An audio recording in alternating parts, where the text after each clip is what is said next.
Needle therapy है, cup therapy है, ये कितना फ्रूटफुल है? अच्छे पैसे जिससे बन सकते हैं उसको ट्रेन पे लाके लोगों को भ्रमित किया जा रहा है। कैरोट थेरेपी, कैरोट जो प्रैक्टिशनर्स कर रहे हैं, वो इतना देख के इतना डर लगता है और वो कितना सेफ है? लीड टू डेथ भी होता है। जो इंजरीज आ जाती हैं लोगों को, उठते बैठते है ना, चलते फिरते।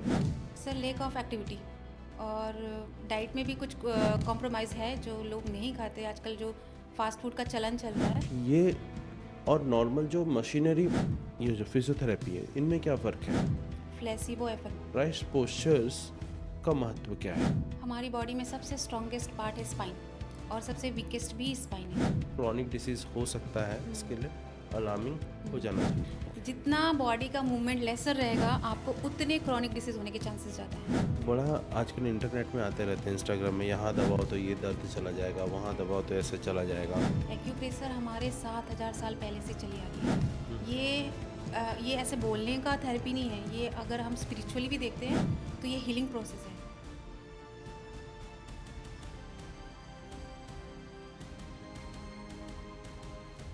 नमस्कार दोस्तों, HLD के पॉडकास्ट नंबर 5 में आपका स्वागत है। इंसान जब पैदा होता है सबसे पहले सांस लेता है, और सांस लेने के बाद क्या करता है? वो हिलना शुरू करता है, मोशन लेना शुरू करता है, हाथ पैर हिलाता है, और ये ज़िंदगी भर ये मोशन चलते रहती है। जिस दिन ये मोशन रुक जाता है उसकी ग्रोथ रुक जाती है, और जिस दिन आप पूरी तरह से चलना बंद कर देते हो उस दिन शायद ज़िंदगी रुक जाती है। तो ये मोशन इंसान के लाइफ में कितना इम्पोर्टेंट रखता है, आज इसी चीज़ को जानेंगे हमारे गेस्ट अर्चना जी के साथ, जो हैं एक फिजियोथेरेपिस्ट, जानी मानी रायपुर की फिजियोथेरेपिस्ट। अर्चना जी से पहले मैं जानना चाहूँगा उनकी फिजियोथेरेपिस्ट बनने की जर्नी। मेरी जर्नी जो है थोड़ी सी कॉम्प्लिकेटेड रही है। मैं अपने पेरेंट्स की सेकंड चाइल्ड हूँ और हमारे में क्या होता है, जो हम बहुत स्मॉल टाउन गर्ल्स होते हैं तो शादी की थॉट पहले आते हैं पेरेंट्स के अंदर। तो मैं थोड़ी रिबेलियन थी और मैं जब स्टडी करने लगी तो मैं मैरिड स्टूडेंट थी, तो मेरे को लग रहा था कि कहीं ना कहीं मेरा फ्यूचर ब्राइट है और बचपन से डाला गया था कि ये डॉक्टर या इंजीनियर बनना है। तो मेरा बेसिकली मैं नेचर से बहुत अटैच्ड हूँ, तो मेरे को मेरा फोकस जो था बायोलॉजी की तरफ था और बायोलॉजी आई गेस वो मेडिकल की तरफ जाता है। बहुत ट्राई करने के बाद मैं एमबीबीएस नहीं कर पाई, वो बोल सकते हैं अनलकीली भी बोल सकते हैं, और कहीं ना कहीं मैं इसके लिए भी बोलती हूँ कि मैं जो फील्ड में हूँ मैं बहुत प्राउड हूँ। तो किसी भी थ्रू से, किसी भी मीडियम से मेरे को फिजियोथेरेपी जो फील्ड मिला है, मेरे को लगता है कि द बेस्ट फील्ड पे मैं हूँ अभी, ये मेरा प्रोफेशन है और इसके लिए मैं बहुत प्राउड हूँ। बायो वाले बच्चों के लिए आप बहुत इंस्पिरेशन हो सकता है आपकी जर्नी, और एक स्टेबल करियर कैसे चूज़ किया जा सकता है बायोलॉजी की फील्ड में, और भी जो चीज़ें आ रही हैं इसमें, इस फील्ड में। And as a physiotherapist career कैसा है, किसे चूज़ करना चाहिए, है ना, ये लड़कियों के लिए है कि नहीं? फिजियोथेरेपी में मैं समझ रही कि ये इसमें कोई जेंडर का प्रॉब्लम ही नहीं है। ओके। इक्वालिटी जो है थेरेपी को, ये फिजियोथेरेपी को लेके, इसमें फीमेल या मेल के लिए ऐसा कुछ नहीं है। ये पूरा बेस है टेक्निक पे, आपको स्ट्रेंथ से ज़्यादा टेक्निक समझना पड़ेगा। ओके। जो हमारे बेसिक्स एनाटमी फिजियो जो होता है उसके कोर को समझना पड़ेगा। जिस दिन आपको कोर समझ आ जाएगा, आप ना फीमेल थेरेपिस्ट कहलाएंगे ना मेल थेरेपिस्ट कहलाएंगे, ओनली फिजियोथेरेपिस्ट कहलाएंगे। या और ये लड़कियों के लिए बहुत safest one of the field है, बेस्ट ऐसा केयर है। कुछ भी नहीं है। बस आपको स्ट्रिक्टली प्रोफेशनल रहना पड़ेगा, अपने क्लाइंट से हम्बल रहना पड़ेगा और उनको समझना पड़ेगा, और जहाँ आपको लगता है थोड़ा भी डाउट होता है तो आपको वहाँ पे क्लियरली नो बोलना भी पड़ेगा। Okay, saying no is important. नहीं, अपने आप में एक ग्रोथ का पार्ट है, जो मैं अपनी लाइफ में जिस समय इंसान नो बोलना सीख जाता है, इंसान अपने आप को यस बोलना शुरू शुरू कर देता है। कर देता है, and वहीं से उसकी जर्नी स्टार्ट भी होती है। ओके, मेरा क्वेश्चन आपसे ये रहेगा, यस सर। ये फिजियोथेरेपी एक्चुअल में किसके लिए है ना? ये सिर्फ ट्रीटमेंट है कि ये ओवरऑल लाइफ स्टाइल में भी बहुत कुछ इसका मायने है? एंड मैं आपसे ये भी जानना चाहूँगा, मोशन का क्या महत्व है हमारे लाइफ में? जो हम मूवमेंट करते हैं, इस मूवमेंट का क्या महत्व है? सब मूवमेंट का बेस ही स्टार्ट होता है कि हमारा अर्थ रिवॉल्व कर रहा है, वो कहीं ट्रैवल करके पहुंच रहा है, तो वाई शुड वी नो, हमें भी करना चाहिए। और मूवमेंट्स, हमारी बॉडी मैकेनिकल तरीके से ही बनाई गई है जिसको मूवमेंट्स कर सके, हम हर पार्ट को मूवमेंट्स कर सकते हैं। तो जब हम स्टैटिक होंगे तो हम स्टैग्नेंट हो जाएंगे, इसलिए हमारा मूवमेंट डायनेमिक होना बहुत इंपॉर्टेंट है। कभी कभी क्या होता है कि हम ऐसे काम में रहते हैं जहाँ पे हमारे मूवमेंट्स बहुत रेस्ट्रिक्टेड है, जैसे 9 to 5 की ड्यूटीज़ जो करने वाले लोग हैं, तो उनकी मूवमेंट्स हमेशा रेस्ट्रिक्टेड रहता है। तो वो क्या करें, अगर वो पूरे टाइम कुछ नहीं कर पाते हैं तो उनको इवनिंग का एक टाइम लेना चाहिए जिस पे वो घर पे, या तो कपल है तो भी, स्पाउस के साथ है तो भी, या फिर कोई फैमिली मेम्बर है तो भी, एक स्ट्रेचिंग का सेशन करना चाहिए बेड साइड पे जाके, जिसमें हम हमारी कल्चर में जो है, एक तो है भुजंग आसन, दूसरा वज्रासन। ये बहुत दो इम्पॉर्टेंट आसन हैं जो आप शाम को 9 to 5 जॉब करने वाले हैं तो शाम को एक बार जाके स्लीपिंग शेड्यूल से पहले ये दो मूवमेंट्स कर लोगे तो भी काफ़ी है। इसमें पूरी बॉडी की स्ट्रेचिंग हो जाती है? इसमें पूरी सिर्फ बॉडी की 2 से? स्ट्रेचिंग हो जाए। और कितने मिनट के लिए करना चाहिए? ये आप 3 से 4 मिनट के लिए होल्ड सेकंड पे रख के कर सकते हैं, 15 to 10 मिनट्स। Okay, okay. हमारी बॉडी में हमेशा वेन्स चलते रहते हैं और फ्लूइड्स फ्लो होते रहते हैं, है ना? एंड जो जॉइंट्स होते हैं, स्पेशली जॉइंट्स के पेन बहुत होते हैं, जॉइंट पे पेन, मतलब बैक पेन रहता है, चीज़ें होती हैं।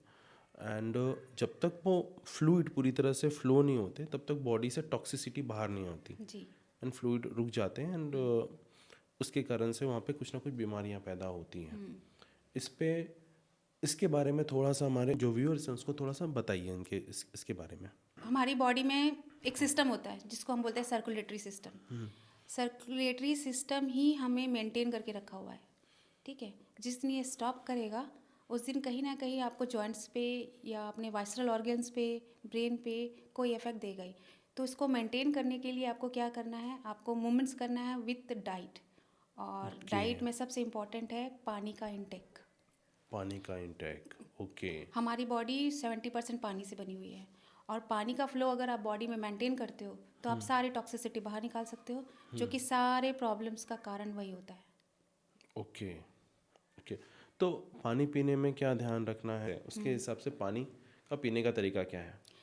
सब पानी लेने का तरीका है हमारे कल्चर में बहुत पहले से बताया गया है, हमेशा सिटिंग पोजीशन पे लेना है, और ऐसे बर्तन से लेना है जिसमें पहले से ही मिनरल्स हो, यानी कि कांस, तांबा, चांदी, सोना, ऐसे मेटल से अगर आप पानी लेते हो तो आप कुछ मॉलिक्यूल्स जो है आप मेटल का भी इंटेक करते हो जो हमारे बॉडी के लिए बहुत हेल्दी होता है, ठीक है। सिटिंग ये होता है कि आप जब सिटिंग करते हो तो वो डाइजेस्टिव सिस्टम पे पहुंचना चाहिए, डाइजेस्टिव सिस्टम के बाद वो सर्कुलेशन में जाता है। अगर आप सीधे सीधे पियोगे तो वो पूरा डाइजेशन के जहाँ ड्रेन सिस्टम में चला जाएगा, इसलिए हमको सेटिंग में ही पानी पीना चाहिए। तो पेन होता क्या है ना? पेन कितने टाइप से होते हैं, एंड इसका इसके क्योर्स क्या हैं? पेन अनप्लेजेंट फीलिंग है बॉडी में, और एक तरह से पॉजिटिव भी है। अगर आपको कहीं पेन हो रहा है तो बॉडी आपको इंडिकेट कर रहा है, आपको सिग्नल्स दे रहा है, ये वार्निंग सिग्नल्स होते हैं कि आप इसको समझें और इसका कोई क्योर निकालें। दूसरा, ये एक्यूट और क्रोनिक हो सकता है पेन। एक्यूट जो 3 से 4 महीने का दर्द होता है वो इंजरी के थ्रू ही होगा, ठीक है। कोई इम्पैक्ट हुआ है, कोई स्प्रेन हुआ है, कोई स्ट्रेन हुआ है, इंजरी होगा तो आपको पेन आएगा, और वो आपको वार्निंग सिग्नल के साथ बताएगा कि यहाँ इंजरी है और आप इसको क्योर करो। अच्छा, एक्यूट पेन ये वार्निंग मोमेंट्री सिग्नल होता है? है, हाँ, एक्यूट अच्छा, pain is a momentary. Okay, और जहाँ क्रोनिक पेन होता है वो परसिस्टेंट होता है, वो 6 to 7 months और उससे मोर देन भी हो सकता है पेन, और वो डेली एक्टिविटीज़ को आपको रेस्ट्रिक्ट करेगा। ये क्योरेबल है, एक्यूट पेन जो है बहुत जल्दी क्योर कर सकते हैं। क्रोनिक का अगर आपको ट्रीटमेंट कराना है तो आपको लंबे समय का क्योर करना पड़ेगा उस पर। हमारी बॉडी में केमिकल्स होते हैं, है ना? जो केमिकल्स, जो न्यूरोकेमिकल्स हैं, सारी चीज़ें वो हेल्प करते रहती हैं। बट देन टू देखा गया है कि medicine is not sufficient to cure many of the diseases जो स्पाइन से रिलेटेड है, जो स्पेशली मसल्स और आपका लिगामेंट से रिलेटेड है। तो वहाँ पे मूवमेंट इम्पॉर्टेंट आ जाता है। वाई ऐसा क्यों होता है? क्योंकि अगर केमिकल्स चीज़ें चल रही हैं बॉडी में तो क्योर कर लेना चाहिए। जी, हमारी बॉडी दो तरीके से बनी हुई है, एक केमिकल के थ्रू और दूसरा मैकेनिकल।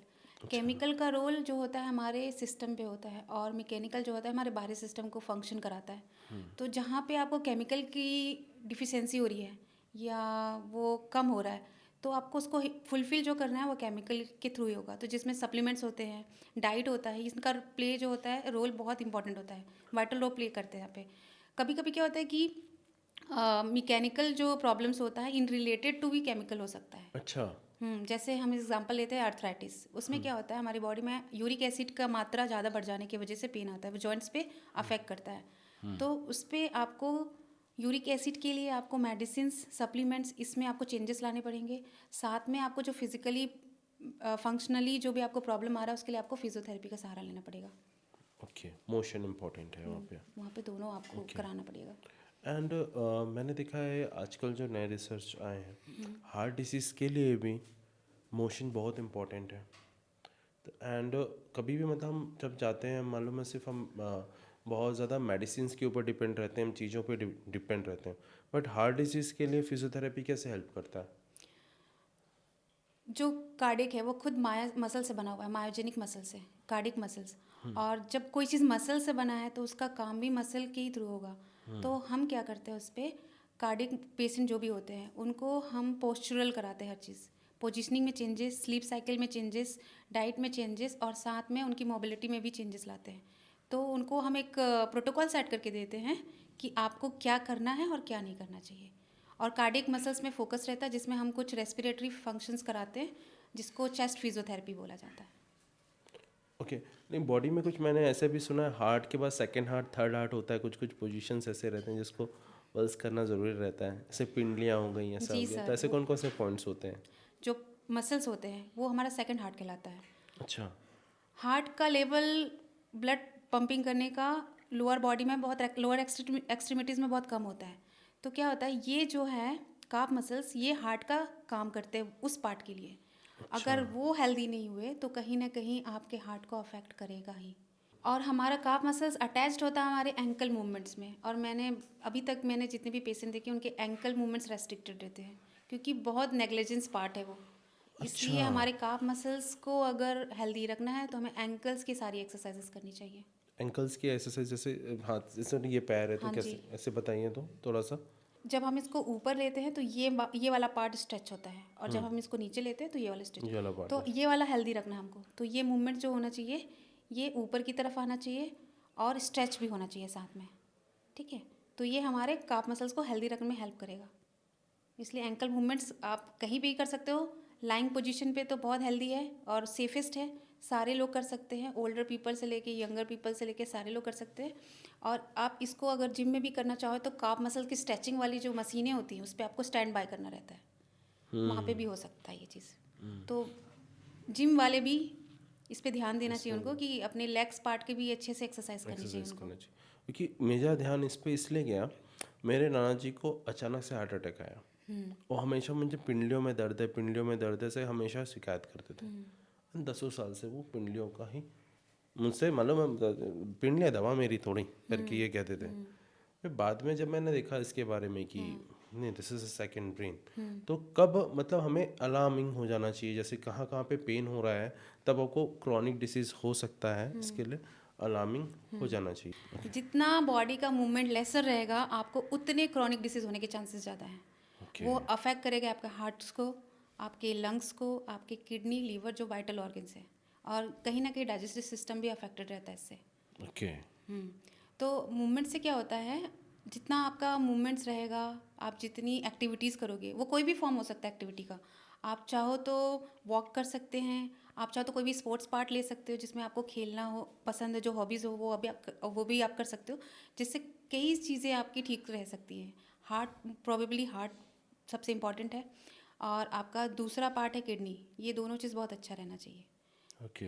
मेरा आपसे एक क्वेश्चन है, यस सर। वो बड़ा आजकल इंटरनेट में आते रहते हैं, इंस्टाग्राम में, यहाँ दबाओ तो ये दर्द चला जाएगा, वहाँ दबाओ तो ऐसे चला जाएगा, है ना। कभी और कभी वो होता है सुई दिखा दिखा के दिखाते रहते हैं, ये वाली थेरेपी हो गई, कभी कप थेरेपी, और भी lot many therapies are similarly, वैसे कैरो प्रैक्टिशनर। तो इन सब के बारे में थोड़ा सा लाइट बताइए हमारे जो व्यूवर्स हैं उसके बारे में, इसके बारे में एक्नॉलेज कीजिए, क्या चीज़ सही है, क्या चीज़ नहीं है, और कहाँ जाना चाहिए, क्या नहीं करना चाहिए। सर आजकल हाइप है कुछ डिप्लोमा कोर्सेज़ का, जो बहुत ट्रेंड में चल रहे हैं, छोटे छोटे क्लिप्स में दिखाते हैं और बहुत फैसिनेटिंग होता है वो देखने में। बट वो एविडेंट प्रूफ नहीं है सर, वो डिप्लोमा कोर्स जो भी है एविडेंट प्रूफ नहीं है, भले वो चलन में है, कुछ कोर्सेज उसको बना दिया गया है, अच्छे पैसे जिससे बन सकते हैं उसको ट्रेंड पे ला के लोगों को भ्रमित किया जा रहा है। एक्चुअल में कोर प्रॉब्लम जो है उसको डायग्नोसिस आपका 100% पहले पता होना चाहिए, एक अच्छे फिजियोथेरेपिस्ट के पास जाके उसके बाद उस प्रॉब्लम का सॉल्यूशन जो है 1% का ट्रीटमेंट रहेगा। Okay, once a problem is address फिर ट्रीटमेंट है। दूसरा, आप मेरे को एक्यूप्रेशर के बारे में पूछे। एक्यूप्रेशर हमारे 7,000 साल पहले से चली आ रही है। ये ऐसे बोलने का थेरेपी नहीं है, ये अगर हम स्पिरिचुअली भी देखते हैं तो ये हीलिंग प्रोसेस है। ये जो हमारा कान होता है, सॉरी ये वाला, ये जो कान है ये उसका शेप है, देख लीजिए। या वुम ठीक का है, शेप है ये, ये यस। आप ये इसको हेड मानते हैं हम, बाकी के पार्ट्स हैं ये पैर होता है, जैसा सोया हुआ बच्चा है। अंदर पे कुछ प्रेशर ऐसे प्रेस करते हैं, वो हमारे विसरल ऑर्गन होते हैं। तो ये कान में जो ये पहनते हैं हम, पियर्सिंग जो कराते हैं हम, ये कोई ऐसे ऑर्नामेंटल के लिए नहीं है, ये एक पॉइंट्स होता है जिससे क्या होता है कि उस टाइम पे लड़कियों की आंखें या वुमेंस की आंखें सुंदर हो, इसलिए पियर्सिंग कराया जाता था। और कभी कभी क्या होता है ये ऊपर नीचे हो जाता है तो कहीं और का स्टिमुलेट हो जाता है, तो लड़कियां थोड़ी ज़्यादा बात करने लग जाती हैं।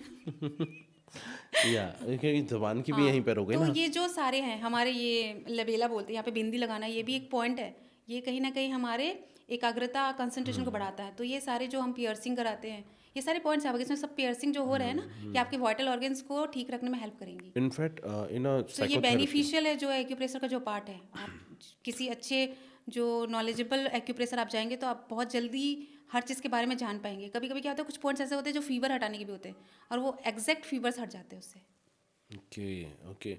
हम क्या करते हैं, हम साइकोथेरेपी में मैंडेल पॉइंट्स रहते हैं, कुछ मैंडेल पॉइंट्स से एफर्मेशंस देते हैं। तो ईएफटी बोलते हैं, emotional freedom techniques, Yes, sir. And this is very vital, बहुत असरदार काम करता है। और पता है, और सबसे ज़्यादा असरदार काम करते हैं हमारे टीचर्स करते थे, इसी कान को मरोड़ देते थे। ब्रेन स्टिमुलेट हो गया। ब्रेन स्टिमुलेट हो जाता था और सब कुछ याद आ जाता था जी। उस टाइम पे। सो ये है। लेकिन फिर भी ये जो निडल थेरेपी है, कप थेरेपी है, ये कितना फ्रूटफुल है? और जैसे कैरोट थेरेपी, कैरोट जो प्रैक्टिशनर्स कर रहे हैं, वो इतना देख के इतना डर लगता है, और वो कितना सेफ है? सर इसके ना फ़ायदे से ज़्यादा नुकसान ज़्यादा है, तो जिसमें ज़्यादा नुकसान हो उसको प्रैक्टिस में नहीं करना चाहिए। लीड टू डेथ भी होता है। मैंने बहुत सारे ऐसे आर्टिकल्स पढ़े हैं जो फॉरेंस में इसके प्रैक्टिस होती है, और आर्टिकल्स में ये सब मेंशन किया गया है कि वो फ्रिक्वेंटली कारों पे जाती रही हैं, और एक बार हो सकता है मूवमेंट्स में कुछ गड़बड़ हुआ होगा और वो सीधे स्पाइनल इंजरी में चली गई, जिससे वो पैरालाइज्ड हो गई। तो हमें ये इनका एडवर्स इफेक्ट्स पे ज़्यादा फोकस करना चाहिए, ना कि इनके बेनिफिट्स पे। तो सेफेस्ट थेरेपी पे जाके अपना सेफेस्ट आपका ट्रीटमेंट लेना चाहिए। तो पेरेंट्स को बच्चों के कैसे डाइट्स में और मूवमेंट में, उनके खेलकूद में हाँ, कैसे बिल्कुल। ध्यान देना चाहिए, और क्या चीज़ है जो उनको रोज़ के रोज़ करना ही चाहिए?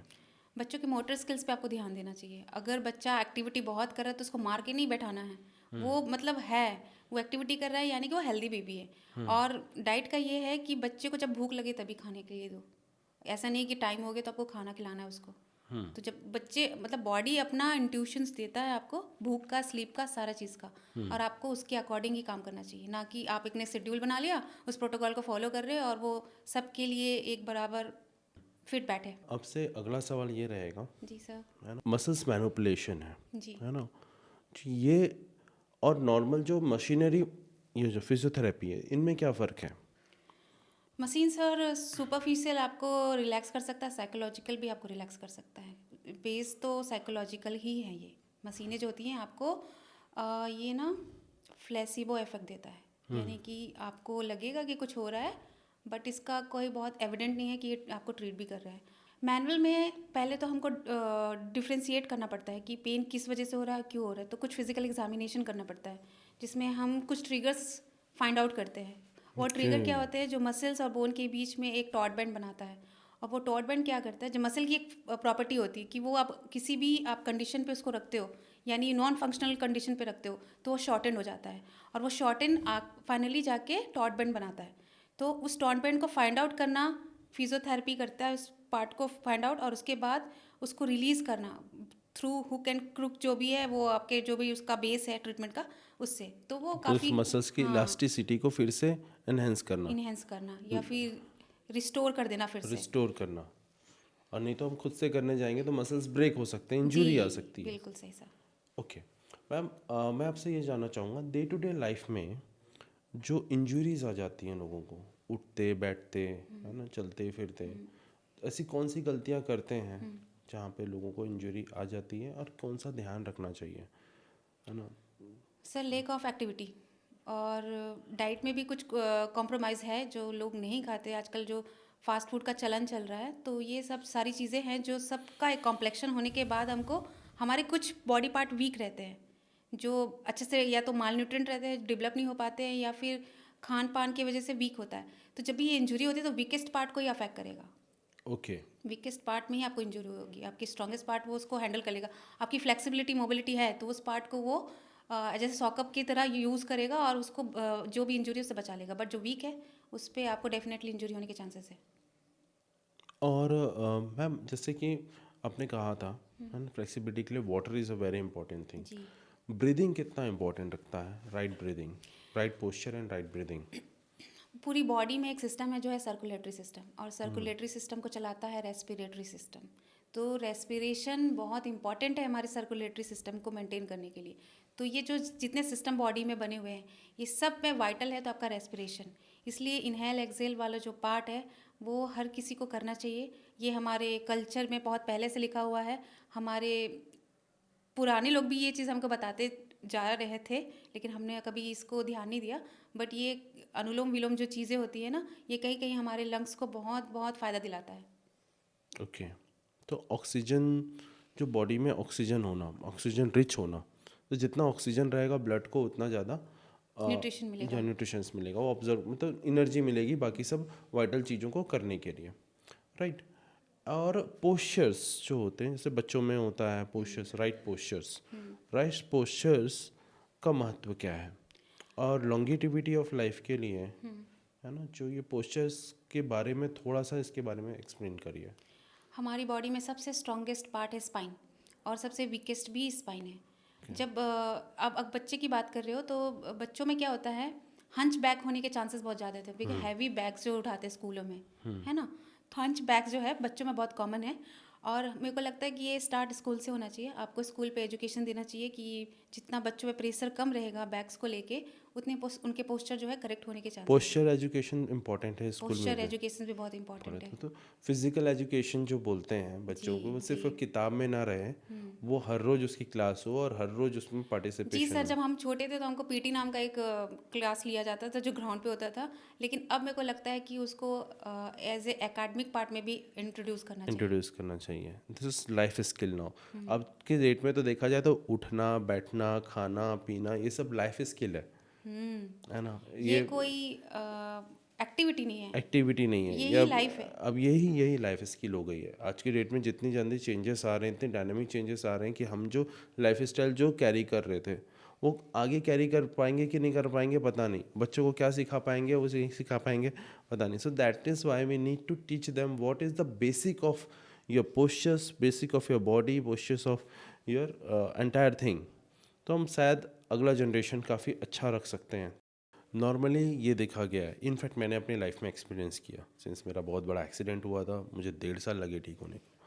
लेकिन आगे चल के जो ट्रीटमेंट के लिए ना, जो छोटे छोटे पेन होते हैं सब चीज़ों के लिए, उसके लिए ना ग्राउंडेड नहीं रह पाते हम, मोटिवेशन टूटता है। और किसी डॉक्टर के साथ कंटिन्यू करना काम, और स्पेशली जहाँ पे फिजियोथेरेपी जैसी चीज़ें जिसमें पेशेंसली उनके साथ जाना है daily, and that is very painful, sometime physiotherapy is very painful also. तो क्या ऐसी चीज़ है कि आपसे आपके क्लाइंट जुड़ जाते हैं? ये मैंने देखा है। तो जो मेरा फील्ड है डॉक्टर वाला जो पार्ट है, आपको इस पे आपके एथिक्स बोलते हैं कि आपको बहुत काइंड और हम्बल रहना चाहिए। तो ये चीज़ें लेके चलना बहुत इंपॉर्टेंट है। अगर आप किसी को क्योर कर रहे हो तो वो क्या होता है ना, हम उनका कंफर्ट लेवल एक्सेप्ट कर पाते, वो हमारा कंफर्ट लेवल में आ पाते हैं, तो ये ट्रीटमेंट करना ईजी हो जाता है। दूसरा, ये जो मेंटल हेल्थ की जो इश्यूज आते हैं ये जीरियाट्रिक्स में ज़्यादा रहता है। वो धीरे धीरे धीरे करके बहुत सारी चीज़ों को देख के डिस्ट्रेस होते होते एक लेवल पे आ जाते हैं। तो वो सारी चीज़ों से बाहर आने के लिए उनके साथ हमको ऐसा डील करना पड़ता है कि आपने अपने टाइम पे बहुत किया हुआ है, और आपको अभी जो भी है ये जो प्रॉब्लम है इसको सॉर्ट आउट करने के लिए हम हैं और आपको अच्छे से देख लेंगे।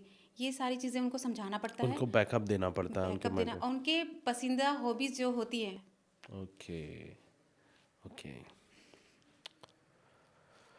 सो अर्चना जी, आपसे बात करके मज़ा आया और खूब सारे नॉलेज मिले। थोड़ा हर जगह पर जो इस पोस्चर्स के सिस्टम्स के बारे में है, जो फिजियोथेरेपी के बारे में, जिसके बारे में लोग अभी अडेप्टिव नहीं हैं, जी है सर। ना, they are not looking as a primary treatment, but what I have experience with you is a physiotherapy is a primary treatment, it's right? Not an alternative. It is not an alternative, it is a primary treatment.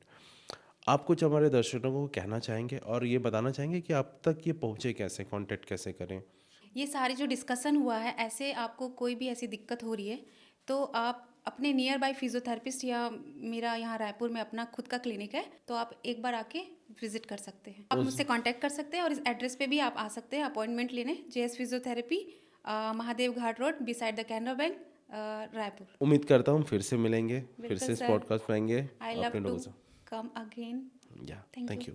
आप भी बताइए comments box में कि आज का session आपको कैसा लगा, आज का पॉडकास्ट कैसा लगा, और आप बताइए कि ऐसे कैसे गेस्ट को बुलाएं जहाँ पे आप अपने आप को एक्नॉलेज कर सकें, अपने नॉलेज को एक्सपेंड कर सकें और हेल्थ के बारे में, मेंटल हेल्थ के बारे में, रिलेशनशिप के बारे में और भी डीपर लेवल पे जान सकें।